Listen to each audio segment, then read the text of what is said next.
আসসালামু আলাইকুম। তো সকাল থেকে আমাদের 10 নম্বর সার্কিটে 33 কেবি লাইন ফল্ট। তো ওই যে গাড়ি খুঁটির মধ্যে লাগিয়ে তো ওই যে ইনসুলেটরটি ভেঙে ক্রসের উপর ওয়াইফাই যে লাইনটি পড়ে যায়। তো এখানে গাড়িটি সোজা করা হচ্ছে। তো অলরেডি সোজা করা হয়ে গেছে।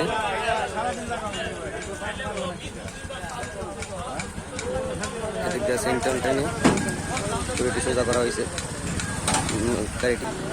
তো আমাদের লোক অলরেডি প্রস্তুত, গাড়ি নিয়ে মালামাল নিয়ে আসছি, যে ইনসুলেটর নিয়ে আসছি 2টি। তো ওটা লাগাবো, লাগিয়ে লাইন চালু করব। তো অনেক লোকের সমাগম এখানে, যেহেতু দুর্ঘটনা।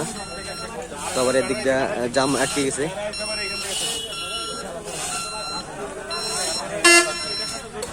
রাস্তার দুই পাশে জাম, গাড়ি আটকে দেওয়া হয়েছে সোজা করার জন্য। সেন্টন টেনে গাড়িটি সোজা করা হচ্ছে। তো এটা সোজা করার পরে আমরা খুঁটিতে কাজ করব।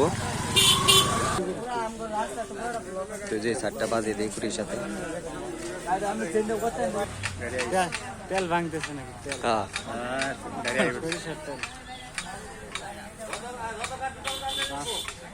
চলে আসতেছে।